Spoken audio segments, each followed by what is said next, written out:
नमस्कार, आप देख रहे हैं डीएस और मैं हूं आपके साथ नफीसा खान। आज 18वीं लोकसभा का संसद का सत्र शुरू हो चुका है। दूसरा दिन है, शपथ ग्रहण का समारोह चल रहा है, लेकिन विवाद खड़ा हो गया। घमासान मच चुका है स्पीकर पद को लेकर।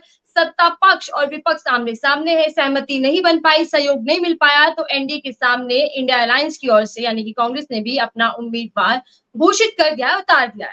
ऐसे में सवाल ये है कि क्या जो घमासान की उम्मीद की जा रही थी, जो एक कयास लगाया जा रहा था कि स्पीकर पद को लेकर जो संसद के भीतर बवाल एनडीए के भीतर देखने को मिलेगा, वो अब एनडीए वर्सेस इंडिया हो चुका है। एनडीए की ओर से ओम बिरला को एक बार फिर से मौका दिया गया है, उम्मीदवार बनाया गया है, तो वहीं के सुरेश कांग्रेस पार्टी की ओर से उतारा गया है। पहली बार ऐसा हो रहा है जब स्पीकर पद को लेकर चुनाव होगा। चर्चा कर लेते हैं। मेरे साथ सागर शाह जी जुड़ चुके हैं, जो कि गुजरात से हैं, हमेशा हर मुद्दे पर अपनी राय रखते रहते हैं। बहुत बहुत स्वागत है सर आपका। और देखिए, पहली बार ऐसा हो रहा है सर, उम्मीद हम लोगों ने विपरीत की थी, क्योंकि एनडीए को लेकर कई सवाल थे कि सहमति बन पाएगी नहीं बन पाएगी। जिस तरीके से स्पीकर पद टीडीपी ने मांगा था, तो वहां तो सहमति दिख रही है, लेकिन इंडिया वालों ने ये क्या कर दिया, कहां दांव फंसा दिया कि वो भी अब अपना उम्मीदवार उतार रहे हैं। इंडिया वालों ने कुछ नहीं किया है। इंडिया वालों ने वो किया है जो एक अकेले भारी को सोचा नहीं था उसने कभी जिंदगी में कि मेरे साथ ये होगा। तो इंडिया वालों ने ये किया है कि 400 नहीं मिले, 370 नहीं मिले और 240 पर आ गए, लेकिन मनमानी और अहंकार और अभिमान आज भी वैसा का वैसा है। इसीलिए आज विपक्ष जब संसद में इतना मजबूत होकर आया है, तो जब वो मजबूत नहीं था तब भी हर मुद्दे पर एकदम जमकर लड़ता था। तो आज तो विपक्ष इतना मजबूत है तो ऑब्वियसली है कि वो जमकर ही लड़ेगा। मोदी जी जब संसद में आए तो राहुल गांधी जी ने उन्हें कॉन्स्टिट्यूशन दिखाया और कहा कि तानाशाही नहीं चलेगी, तानाशाही नहीं चलेगी। इस देश के अंदर इस सरकार ने पिछले 10 साल से जो 2 लोगों की सरकार थी और वो 2 लोगों की सरकार जो तानाशाही से चल रही थी, उसका अभिमान तोड़ दिया। फिर भी आज तीसरी बार शपथ लेने के बाद भी पूरे देश के अंदर जब आतंकवादी हमले हो रहे हैं, पेपर के ऊपर एक के बाद एक पेपर लीक हो रहे हैं, पिछले 7 साल के अंदर 70 पेपर लीक हो चुके हैं। इस देश के प्रधानमंत्री को, इस देश के गृह मंत्री को जवाब देने का मन नहीं हो रहा है, जवाब देने की जिम्मेदारी नहीं हो दिखा रहे हैं। तो विपक्ष तो आवाज पहले भी उठाता था, विपक्ष आज भी आवाज उठाएगा। और इसीलिए विपक्ष ने सोचा कि अगर स्पीकर पद टीडीपी से होता तो विपक्ष उसे सपोर्ट करता, लेकिन जब टीडीपी के साथ विपक्ष की अगर सहमति हो चुकी है किसी चीज के बदले में, किसी बात के बदले में, किसी सौदे के बदले में, तो फिर विपक्ष तो आवाज उठाएगा और स्पीकर पद के लिए लड़ाई भी लड़ेगा। क्योंकि अब वो स्पीकर, वो विपक्ष नहीं है जिस विपक्ष को दबाया जाता था तानाशाही के अंदर। तो आज तो विपक्ष लड़ेगा और विपक्ष बोलेगा कि हमें भी स्पीकर का पद चाहिए। तो उसके लिए चुनाव होते हैं, तो चुनाव के लिए वो अपने स्पीकर के लिए वो उम्मीदवार को खड़ा रखेंगे। उसमें क्या है, वो तो अधिकार है और वो अधिकार के लिए तो लड़ेंगे। सागर जी, मैं इससे पहले आगे बढ़ूं, उससे पहले स्पीकर पद को लेकर जो विपक्षी नेता कयास लगा रहे थे, यहाँ पर हमने भी चर्चा की थी कि टीडीपी जो मांग करे, जो सहयोगी दल है एनडीए के, उनमें बगावत देखने को मिलेगी, किसी तरीके की खींचातानी देखने को मिलेगी, लेकिन एक सुर में राजी हो गए ओम बिरला के नाम पर। देखिए, टीडीपी जो है मतलब कि आंध्र प्रदेश की सरकार, ठीक है, और नीतीश बाबू, उनको बेसिकली चाहिए क्या? उनकी पहली फरमाइश है कि हमारा जो स्टेट है, हमारा जो राज्य है, उसे एक स्पेशल राज्य का दर्जा दीजिए। उसके बाद हमारे राज्य के विकास के लिए लाखों करोड़ों का पैकेज दीजिए। तो उन्होंने कितने रुपये मांगे हैं, कितना फंड्स मांगा है? आंध्र प्रदेश में अपनी कैपिटल बनाने के लिए जो उनका स्वप्न है, अमरावती बनाने के लिए जो लाखों करोड़ों रुपए का खर्च है, और ऊपर से उनका जो स्टेट है वो जो दिवालिया हो चुका है, कितने लाखों करोड़ का जो उसके ऊपर कर्ज चढ़ चुका है, उसके लिए उनको सबसे पहले फंड्स की जरूरत है। तो सबसे पहले उनकी जो जरूरियात है, जो उनकी जरूरत है, वो है फंड। अगर वो फंड नहीं मिला तो भी मोदी जी की सरकार गिर सकती है। तो आज तो मोदी जी स्पीकर पद के लिए नहीं, लेकिन ये जो दो बैसाखियां है, एक नीतीश कुमार जी और एक जो है चंद्रबाबू नायडू जी, इस दो बैसाखियों के ऊपर डिपेंडेंट इतने हो चुके हैं कि सबसे पहले उन्हें खुश करने के लिए लाखों करोड़ों रुपए का फंड देना पड़ेगा।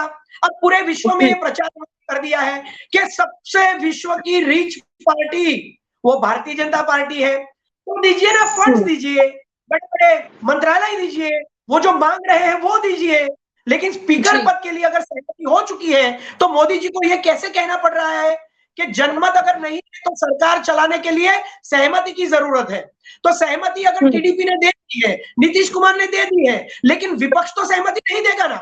विपक्ष को क्या जरूरत है सहमति देने की? तो जब उन दोनों ने दे दी है, विपक्ष लड़ रहा है, विपक्ष मांग रहा है कि हमें हमारा स्पीकर चाहिए, स्वाभाविक है।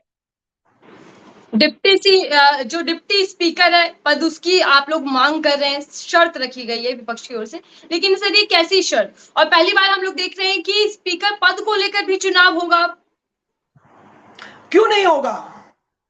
देखिए 2014 में विपक्ष के प्रतिपक्ष के नेता का पद राहुल गांधी को नहीं दिया गया, 2019 में भी नहीं दिया गया, लेकिन इस बार तो प्रतिपक्ष के नेता का भी अधिकार विपक्ष को देना पड़ेगा, क्योंकि 100 से ज्यादा सीटें हमारे भी है, ठीक है। तो उसी तरह से अगर ये स्पीकर का मिसयूज करते हैं, ये सरकार हमने देखा है कि पिछले 10 साल में बार बार अपने पपेट स्पीकर के द्वारा कितनी सरकारें गिरा चुके हैं। आप देखिए कर्नाटक में सरकार गिराई जस्ट बिकॉज उनका स्पीकर था वहां पे, ठीक है।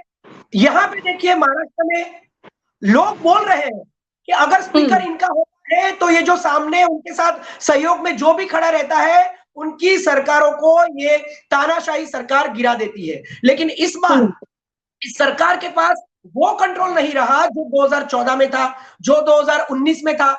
इस बार सरकार बैठी की है, इस बार सरकार ऑक्टोपसी है, इस बार सरकार के बहुत सारे पैर हैं।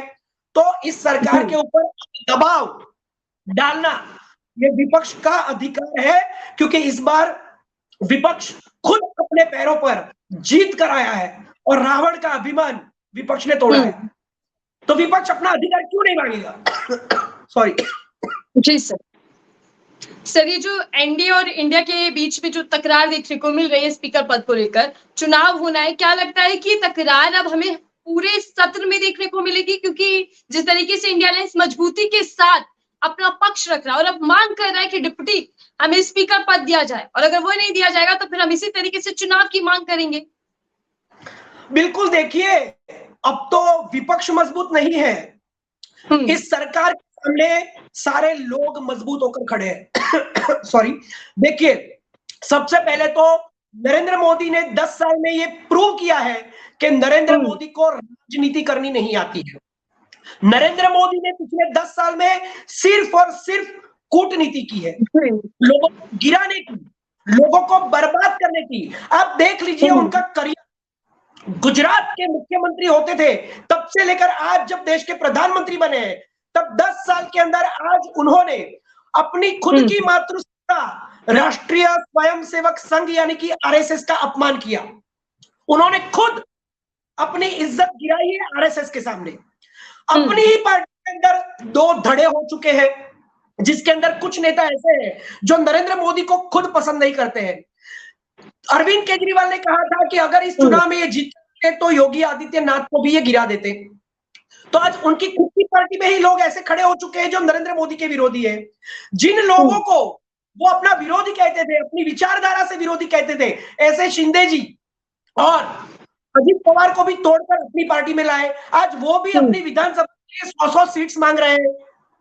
नीतीश कुमार ने भी बोल दिया कि विधानसभा का चुनाव करवाइए और उसमें हमें इतनी सीट्स चाहिए, हमारे राज्य को एक राज्य का स्पेशल दर्जा चाहिए। तो अब देखिए नीतीश कुमार ने जो अपमान किया है, नरेंद्र मोदी जब गए बिहार के अंदर नालंदा का उद्घाटन करने यूनिवर्सिटी का, तब नीतीश कुमार ने क्लियर कट उनके सामने उनके मुंह पर बोल दिया कि इसकी क्रेडिट सिर्फ आप नहीं ले सकते। ये काम 2010 में शुरू हो गया था। जब मैंने प्रस्ताव रखा था यूनिवर्सिटी का, तब कांग्रेस ने ये प्रस्ताव को मंजूर किया था, परमिशन दी थी, और तक मोदी जी नहीं आए थे प्रधानमंत्री के तौर पर, तब तक तो वहां नालंदा यूनिवर्सिटी में शैक्षणिक कार्य भी शुरू हो चुका था। तो ये जो नरेंद्र मोदी की 10 साल की राजनीति, जो कूटनीति है, हर बात की क्रेडिट को खुद लेते हैं, लेकिन जब कुछ टूट जाता है तो उसकी क्रेडिट नहीं लेते। देखिए बिहार में एक हफ्ते के अंदर ब्रिज टूट गए। आप देखिए अररिया का ब्रिज टूट गया, मोतिहारी का ब्रिज टूट गया, सिवान का ब्रिज टूट गया। वो कहते हैं कि मेरे विकास की स्पीड और स्केल आज तक की 70 साल की सरकार में किसी का नहीं था, ऐसा मेरा है। लेकिन एक हफ्ते के अंदर नरेंद्र मोदी की जहां जहां सरकारें हैं, वहां सारे के सारे इंफ्रास्ट्रक्चर, उनका भ्रष्टाचार टूट टूट कर गिर रहा है ना। तो आप मुझे बताइए कि जब खुद इतने वीक है, खुद की राजनीति इतनी कचरी है, खुद कूटनीति करते हैं, सरकारों को तोड़ देते हैं। बिहार में भी उन्होंने उनका कद छोटा कर दिया नीतीश कुमार का। आप देखिए वहां पे ओडिशा में भी जो सरकार थी उसको पूरा मिटा दिया और खुद की सरकार बना ली।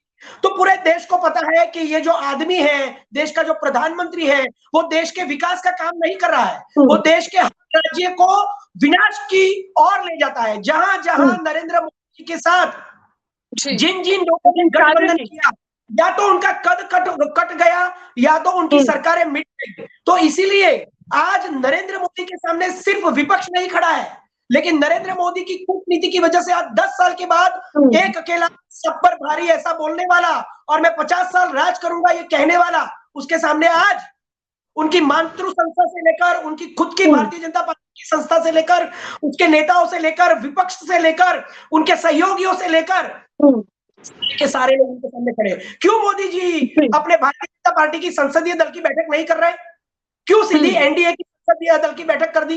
क्योंकि उन्हें पता है कि मैं अगर मेरे खुद की भारतीय जनता पार्टी की संसदीय दल की बैठक करूंगा तो जितने भी मेरे विरोधी हैं आज बोलेंगे। अब देखिए जो चौहान है, मध्य प्रदेश के पूर्व मुख्यमंत्री शिवराज चौहान, उनका बेटा क्या बोल रहा है?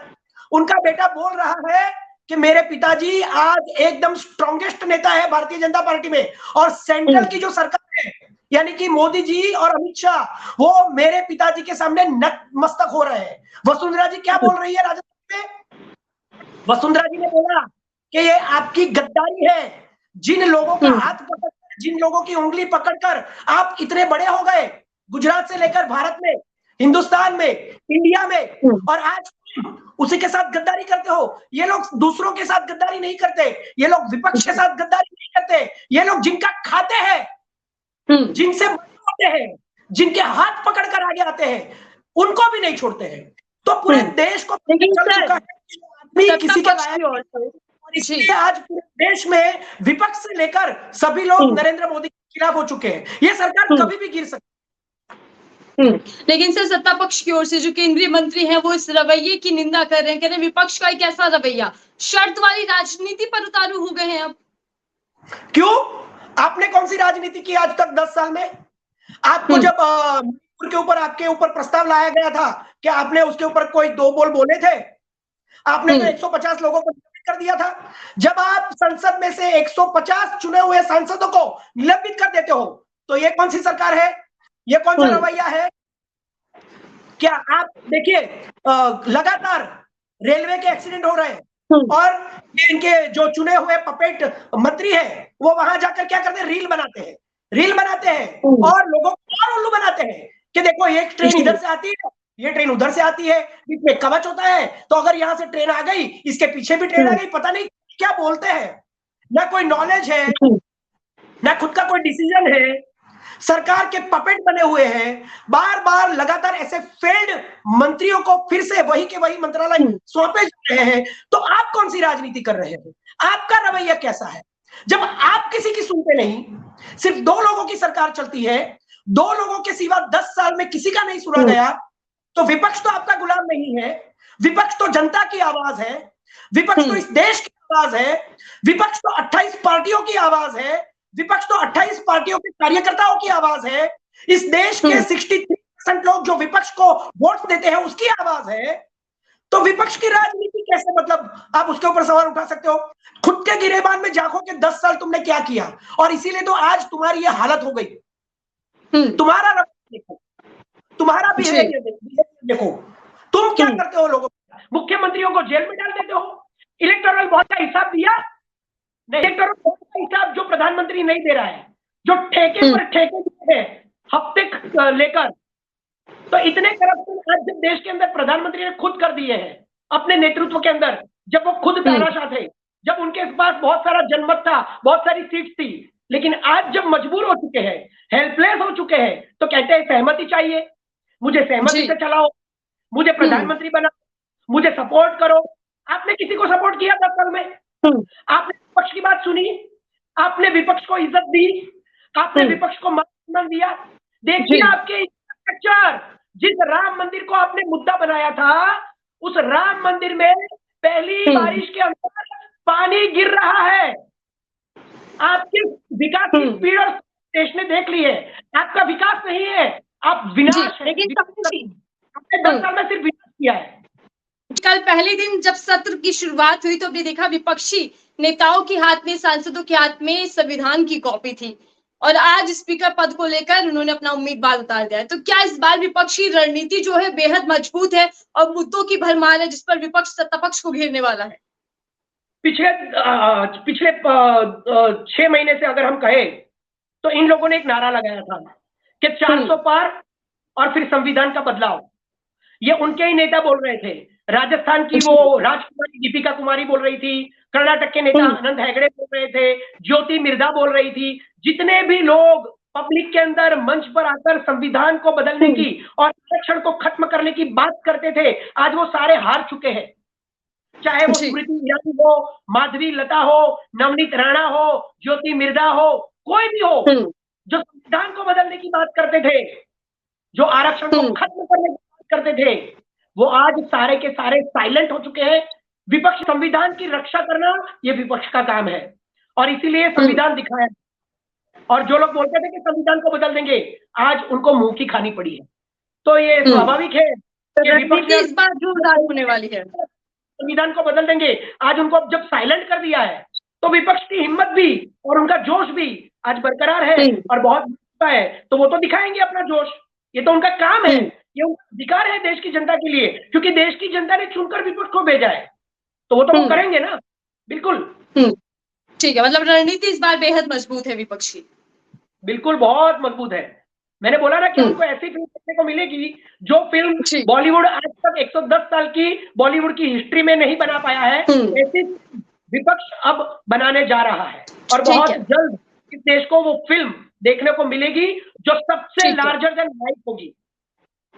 ठीक है, धन्यवाद हमसे बातचीत करने के लिए सागर जी, समय दिया आपने, बहुत बहुत आभार आपका। देखिए, स्पीकर पद को लेकर लगातार पेच फंसा हुआ था, चर्चाएं बनी हुई थी कि क्या एनडीए में फूट देखने को मिलेगी। एनडीए में भले ही एकजुटता देखने को मिल रही हो, लेकिन एनडीए वर्सेस इंडिया इस वक्त देखने को मिल रहा है। एंड स्पीकर पद को लेकर आगे क्या होता है, उम्मीदवार दोनों की तरफ से उतार दिए गए। किसका स्पीकर पद बनेगा ये तो कल इंतजार करना होगा। कल